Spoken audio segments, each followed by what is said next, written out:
This video contains news and analysis related to a recent terror attack in Kashmir. The content may include sensitive visuals and discussions that could be distressing to some viewers. Viewer discretion is advised. We strongly condemn all forms of violence and terrorism. The purpose of the content is solely to inform and create awareness based on verified reports. 2016 তে আমরা surgical strike দেখেছি, 2019 air strike দেখেছি, আর 2025 দাঁড়িয়ে একের পর এক diplomatic strike দেখছি আমরা। আরো একটা করার সিদ্ধান্ত নয়া দিল্লির বড় সিদ্ধান্ত, পাকিস্তানিদের জন্য জারি করা সব ভিসা বাতিল করে দেওয়া হয়েছে। 27 এপ্রিল থেকে বাতিল হয়ে যাবে পাকিস্তানিদের সব ভিসা। যারা এই মুহূর্তে ভারতে আছেন মেডিকেল ভিসা নিয়ে, যে সকল পাকিস্তানি 29 এপ্রিল পর্যন্ত তাদের সেই ভিসার মেয়াদ, অর্থাৎ 29 এপ্রিল রাত 12টার মধ্যে তাদেরকে ভারত ছাড়তে হবে। এই মুহূর্তের বড় খবর।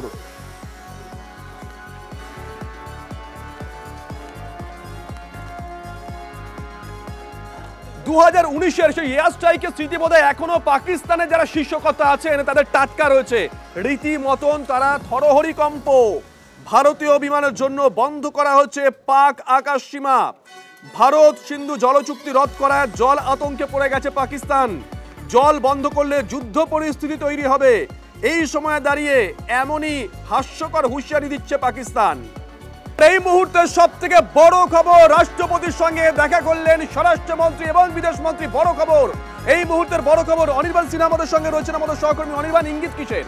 দেখো, সরাসরি ইঙ্গিতটা হচ্ছে রাষ্ট্রপতি দেশের 3টি বাহিনীর, সেনাবাহিনীর, স্থলসেনা বাহিনীর, নৌসেনা বাহিনীর এবং বিমান বাহিনীর তিনি চূড়ান্ত কমান্ডার, সর্বোচ্চ কমান্ডার। ফলে সেনা অভিযানের জন্য আগাম কোনো অনুমতির জন্য কি রাষ্ট্রপতির কাছে যাওয়া বা চূড়ান্ত প্রস্তুতির কথা জানাতে এবং রাষ্ট্রপতির কাছ থেকে চূড়ান্ত নির্দেশটা যেহেতু যায়, ফলে সেটার জন্যই কি তার কাছে যাওয়া, এই জল্পনা কিন্তু এখন এই মুহূর্তে তুঙ্গে। তার কারণ গিয়েছিলেন স্বরাষ্ট্রমন্ত্রী অমিত শাহ এবং গিয়েছিলেন বিদেশমন্ত্রী এস জয়শঙ্কর। আর তার ঠিক আগেই সর্বোচ্চ কূটনৈতিক স্তরে, অর্থাৎ প্রত্যেকটি দেশের যে অ্যাম্বাসাডাররা, রাষ্ট্রদূতরা আমাদের দেশে রয়েছেন, তাদেরকে কিন্তু ব্রিফ করে যাওয়া হয়েছে সিচুয়েশন সম্পর্কে, পরিস্থিতি সম্পর্কে।